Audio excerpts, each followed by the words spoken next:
Logo após a Rússia ela anexar a Crimeia em 2014, os Estados Unidos perceberam que a Ucrânia ela poderia ser, sem dúvida, treinada e melhor equipada para enfrentar uma possível nova invasão ou conflito na região sul ou região de Donbas, aquela porção que compreende parte de Luhansk e de Donetsk.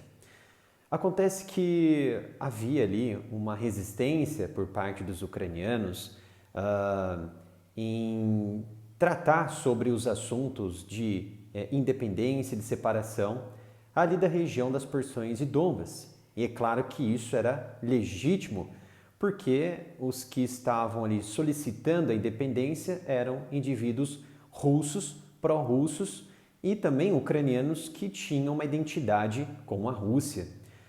Foi então que os Estados Unidos eles aumentaram essa prontidão de equipamentos, de treinamento, montaram diversas novas unidades especiais, regimentos especiais, especificamente para conter esse tipo de situação de avanço, de sabotagem na região leste da Ucrânia e também na região sul ucraniana. Foi então que, chegando em meados de 2018 para 2021, os Estados Unidos aumentaram o equipamento terrestre e também antiaéreo da Ucrânia com equipamentos como para realizar guerras assimétricas, como lançadores antiaéreos, lançadores contra blindados, contra tanques, entre outros tipos de equipamentos, especificamente para uma guerra simétrica com a Rússia. Então, a OTAN novamente entrou na jogada, tendo como interesse aperfeiçoar a Ucrânia como um escudo e um futuro laboratório dos seus equipamentos, prevendo cada vez mais essa força da Rússia nos arredores das fronteiras ucranianas a partir de 2021, passou a fomentar ainda mais, a distribuir novos recursos e também verbas para a Ucrânia. Não é claro em si a organização do Atlântico Norte, mas sim as nações que compõem esse bloco militar. Então veio 2022, a Ucrânia ela enfrentou frente a frente, cara a cara, as tropas russas, travaram grandes batalhas, como a Batalha de Kiev, em que a Rússia, nos primeiros momentos, destruiu diversos aeródromos, diversos aeroportos, inclusive civis, destruiu ali um dos maiores cargueiros civis e também militares do planeta e trouxe muito terror psicológico, físico para todos os civis, todos os cidadãos da maior cidade ucraniana, que é a capital, Kiev. Então houve o quê? Uma boa resistência, os ucranianos conseguiram repelir em grande parte ali próximo da região da capital e também de Kharkiv, esse avanço ucraniano, esse avanço russo conseguiu aos poucos retirar essas tropas da linha de frente que até então era a região de Kharkiv, repeliu todos esses ataques e foi gradualmente retirando essas tropas russas dessas porções mais ao norte. E é claro que a porção mais ao leste, o extremo leste, na região de Donbas e também região sul, como Zaporizhia e Kherson, as batalhas ficaram ainda mais intensas. Quando as batalhas passaram a ficar enraizada na região, a Rússia ela construiu diversos obstáculos que permitiram que essa guerra ela permanecesse estacionada em uma linha de expansão de guerra, uma linha de frente de 1.000 quilômetros de extensão.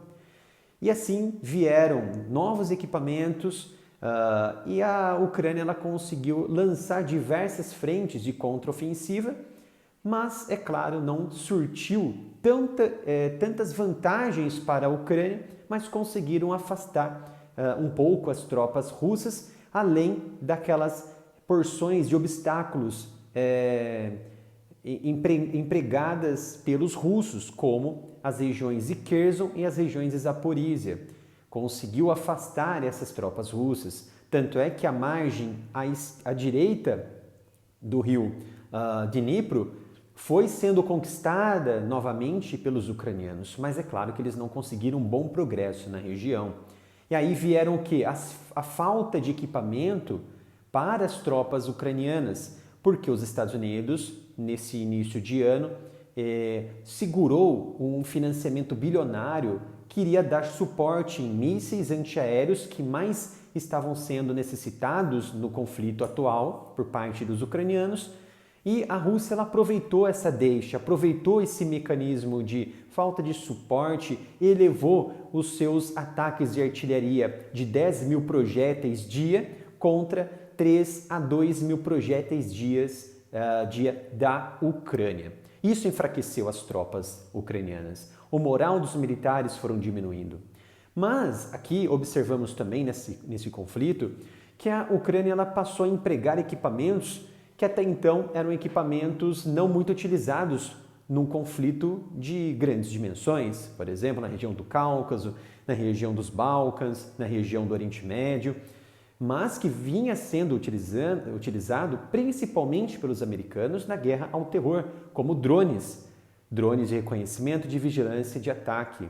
Diferente, é claro, dos americanos, os ucranianos passaram a não utilizar esses equipamentos que tinham mais de 10 metros de comprimento. Pelo contrário, eles passaram a utilizar equipamentos civis que você poderia encontrar, por exemplo, em sites chineses, drones que passaram a ser produzidos internamente pelo próprio país, através de unidades especiais que foram recrutadas e criadas pelos próprios militares da Ucrânia. E se especializaram, criaram startups, criaram diversas outras empresas que hoje recebem recursos do governo, através de financiamento, é claro, do Ocidente, e passaram a construir um vasto arsenal de drones que vêm sendo utilizados na guerra. E hoje reconhecemos que a guerra da Ucrânia, ela é conhecida agora, na verdade, como Guerra dos Drones, porque mais de 80% de toda a destruição da guerra vem sendo causada pelos drones aéreos. Isso é muito importante. E não somente drones aéreos, drones navais também, que vêm sendo empregados pela inteligência da Ucrânia em conjunto com a marinha ucraniana, que teve, é claro, seus navios apreendidos e destruídos pelos russos. Mas ainda assim, vem sendo, tem as suas atividades em ação ainda nesse momento, que faz parte também de uma linha de inteligência da Ucrânia. Ou seja, eles foram sendo transferidos para outras especificidades, outras atividades importantes. E a Rússia, no primeiro momento, se sentiu não muito confortável em utilizar esses drones, mesmo aqueles militares mais novos, solicitando para o alto escalão e para os seus superiores iniciar o emprego de drones como esses, que seriam fundamentais para aumentar a ofensiva, diminuir baixas humanas e diminuir também o uso de equipamentos mais tecnológico possível, como mísseis, como foguetes e como até mesmo artilharia. E os russos ficaram um pouco receosos com isso, resistentes, mas aos poucos foram abraçando essa nova solicitação pelos militares mais visionários, e hoje a Rússia é reconhecidamente como a base industrial de drone, em torno de 1 milhão de drones de produção. Isso é a maior produção mundial. E em segundo lugar, se eu não me engano, vem a Ucrânia, posteriormente o Irã e assim por diante, tá? Então, percebam o cenário de guerra, percebam o cenário que desde o início da anexação da Crimeia foi remodelando esse espaço de batalha em que conhecemos hoje como a Segunda Guerra na Ucrânia, que a primeira foi, com certeza, as regiões de Donbas e regiões da Crimeia, onde a Rússia ela conseguiu englobar essas áreas, ou pelo menos naquele início, no primeiro momento, conseguiu colocar algumas estratégias de guerra no futuro. Por exemplo, 10 anos depois da anexação da Crimeia, veio a guerra na Ucrânia, que eu conheço aqui como Guerra 2.0 da Ucrânia. É importante também destacar que o que está acontecendo hoje em Kursk, esse avanço ucraniano, ele é extremamente estratégico, do ponto de vista de guerra, psicológico, de moral e também para afetar o ego do Kremlin, o ego de Moscou, de Vladimir Putin, que sofre hoje a sua maior crise no governo desde 26 de março de 2000, quando ele ingressou no governo russo, quando ele subiu ali a sua direção na linha de frente ali da política da Rússia, da Federação Russa.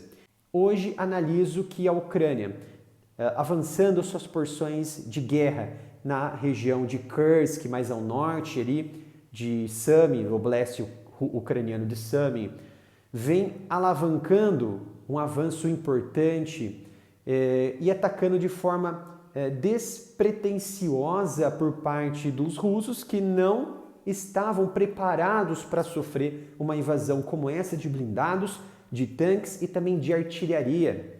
E segundo algumas fontes ucranianas e também russas, tá? A Ucrânia ela já está instalando e implantando sistemas antiaéreos mais próximos da fronteira de Sumy, dando o quê? Uma margem segura de atuação para que não sofra um revés ali contra, né, um sistema aéreo da Rússia, um sistema também terrestre com artilharia da Rússia. Então, eles montaram um posicionamento de artilharia que concede um risco para as tropas, para as forças armadas russas voarem próxima da região de Sumy e também fornecem segurança para as tropas terrestres na Ucrânia que estão invadindo a região de Kursk. E é claro, por sua vez, o Putin acionou um estado de emergência em todo o país, principalmente nessas regiões, ordenou o Ministério da Defesa, através do Distrito Militar de Moscou e o Distrito Militar Sul da Rússia, transferir recursos na região. Então, esses foram um dos objetivos importantes dessa incursão, que muitos estão desconsiderando, mas, é claro, em comparação com o que está acontecendo em Donbas, na região leste, na região da Crimeia, o sul, que a Rússia ela invadiu essas porções e dominou um vasto território, em aproximadamente 18% do território ucraniano. É claro que essa incursão ucraniana ela é insignificante do ponto de vista territorial, dimensional da guerra, mas do ponto de vista moral, do ponto de vista de ego, do ponto de vista estratégico-militar, é extremamente importante. Porque o Ministério já está transferindo recursos da região leste da Ucrânia, na região da porção do Distrito Militar Sul, para a porção do Distrito Militar de Moscou. E Moscou já está transferindo a região militares da porção de Belgorod, que estava atuando em Kharkiv, para a porção também da região de Sumy, da região mais próxima da fronteira de Sumy da Ucrânia, ou seja, a região de Kursk. Então, diversas brigadas, regimentos estão sendo transferidos. E, posteriormente, daqui dias, podemos observar uma intensa troca de conflito, de combate, corpo a corpo mesmo, na região, com pouco uso de caças de combate. Por que com poucos usos? Mas por que com pouco uso de caças de combate? Porque a Ucrânia ela passou a implantar sistemas defensivos na sua fronteira ali da região de Sumy, segundo o que foi informado por fontes ucranianas que atestaram uma segurança na fronteira da Ucrânia. Isso é importante do ponto de vista estratégico. Então afastou um pouco o que eu vou comentar aqui como santuário russo. Esse santuário russo, santuário aéreo russo, eu já venho destacando em vídeos anteriores, é o que legitimava os ataques de caças bombardeiros da Rússia contra o território ucraniano. Eles tinham diversos aeródromos na região norte, diversos aeródromos na região mais ao extremo leste da Ucrânia, ali nas porções de Donbas, as porções de Donetsk, ou seja, nos oblastes de Rostov-on-Don, nos oblastes de Kursk. Então eles iam com os seus caças bombardeiros e lançavam suas bombas com kits de kits planadores e também de alta precisão. E percorriam ali em média 30 quilômetros e atingiam seus alvos. E isso enfraquecia as forças terrestres ucranianas. Agora, com esses ataques importantes da Ucrânia, diminui esse santuário russo, obriga a Moscou a transferir esses aeródromos, essas aeronaves, para outro canto da Rússia, mais ali próxima da região da Frota Norte, ou dos esquadrões mais ao norte, próximo ali de Moscou. Afastar também, por exemplo, o que está acontecendo em Rostov, com um grande ataque que aconteceu recentemente, afasta esses caças, bombardeiros dessa porção, o que dificulta tanto o lançamento de bombas guiadas com kits kits planadores, com kits de precisão, e também afasta a possibilidade de mísseis ou até mesmo de foguetes atacarem o território ucraniano. Então vai diminuindo aos poucos este santuário russo e fornece, é claro, melhores condições para as forças terrestres atuarem sem ter um suporte aéreo do outro lado em favor dos militares de infantaria, os militares de cavalaria da Rússia. Então, no corpo a corpo, a Ucrânia ela vai conseguindo um pouco de vantagem. E é claro que não é o suficiente, mas já é um grande começo. Então, percebam que, além também de deslocar transferência de tropas russas para a região de Kursk e para outras regiões também de Belgorod, porque a região de Kharkiv vai sendo enfraquecida e as forças russas estão sendo retraídas pelo avanço das tropas ucranianas, fornece também condições, através do avanço e implementação de defesa aérea ucraniana, a atuação futura de caças F-16, caças que foram entregues pelos aliados da OTAN, pelos aliados que compõem a OTAN. Então percebam que o que está acontecendo em Kursk não é uma simples estratégia, não é algo que foi pensado da noite para o dia. Logo que mudou, o chefe do Ministério da Defesa da Ucrânia mudou também a forma como a Ucrânia ela luta. Hoje ela não quer gastar seus militares, não quer ter muitas baixas, está implantando agora diversos drones, tanto terrestres quanto navais e aéreos, aumentando esses aportes, e também vem agora lançando uma operação com esse novo ministro da Defesa e lançou, é claro, um sistema de guerra que trouxe uma dor de cabeça e uma crise para Moscou, uma crise para o governo de Vladimir Putin.